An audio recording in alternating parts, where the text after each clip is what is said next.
There's been widespread shock and international condemnation after Israel launched an airstrike on a hospital in Gaza, killing hundreds of Palestinians. It's the worst single attack since the start of Israel's assault on the besieged Strip on the 7th of October, following an incursion by Hamas into southern Israel that killed 1,300 people. Tuesday's airstrike targeted the Ahli Baptist Hospital in central Gaza. At least 500 people are confirmed dead, and it's believed thousands of civilians were inside the hospital at the time of the attack. Some were patients, whilst many were seeking shelter from the Israeli bombardment. Earlier in the day, at least 6 Palestinians were killed in another attack on a UN-run school. Dmitry Medvedenko has the latest. Bodies in the hundreds, scattered across the backyard of a hospital, a scene many have described as a massacre. The result of a deadly airstrike. My son that you can see here on my phone, my wife just told me he died. He was sitting with us and all of a sudden he disappeared. Hundreds of families were sheltering in the territory of the Ahli Baptist Hospital, displaced people looking for shelter after their homes were destroyed in 11 days of non-stop bombardment. We were told the Red Cross asked the hospital to let the civilians in, which it did. And suddenly rockets and missiles started falling on all the civilians who were there, including women and children who had their bodies dismembered. No one was spared. Hospitals are protected by the First Geneva Convention. It states that medical personnel and facilities cannot be attacked under any circumstances. If they strike a hospital, that means they have no limitations. They've given the green light to execute all Palestinians. It means they can shoot us here as well. Less than an hour before the airstrike, Israeli Prime Minister Benjamin Netanyahu said civilian safety in Gaza is the responsibility of Hamas.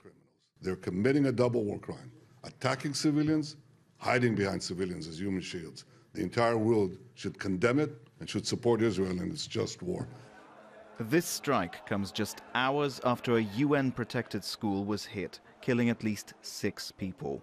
As Israel's blockade of Gaza continues, its 2.2 million residents remain trapped with no certain safe place to hide from Israel's attacks. Dmitry Medvedenko, Al Jazeera. Mustafa Barghouti is Secretary General of the Palestinian National Initiative. He says the attack on the hospital is a deliberate war crime and amounts to genocide. These people have committed another massacre against the Palestinian people, but they attacked the hospital. I mean, this is not only unacceptable, it's so savage. Nobody does that, attacking hospitals. And attacking a hospital where people are taking refuge from the places they were bombarded by Israelis and forced to leave out, trying to find some safe passage in the hospital or near the hospital. This means there is no safe place for Palestinians. But this is more than that. This massacre, in one hit of the Israeli jet fighters, they've killed people, almost the same number of the people who were killed in Sabra and Shatila in that famous massacre. This is more than the people who were killed maybe in Deir Yassin during the famous massacre in 1948. So we are seeing the same kind of pattern of committing massacres against Palestinians, trying to ethnically cleanse them out of Gaza Strip. This is a genocide that is committed in front of the whole world, and an attack on a hospital, on a place which should be safe. Nobody in wars even attack hospitals in any other country in the world. These war criminals are doing it. And my big question is to the world leaders who are rushing to Israel one after the other, to the Chancellor of Germany, to the Prime Minister of Britain, to Mr. Biden, the President of the United States. Will they condemn this Israeli massacre?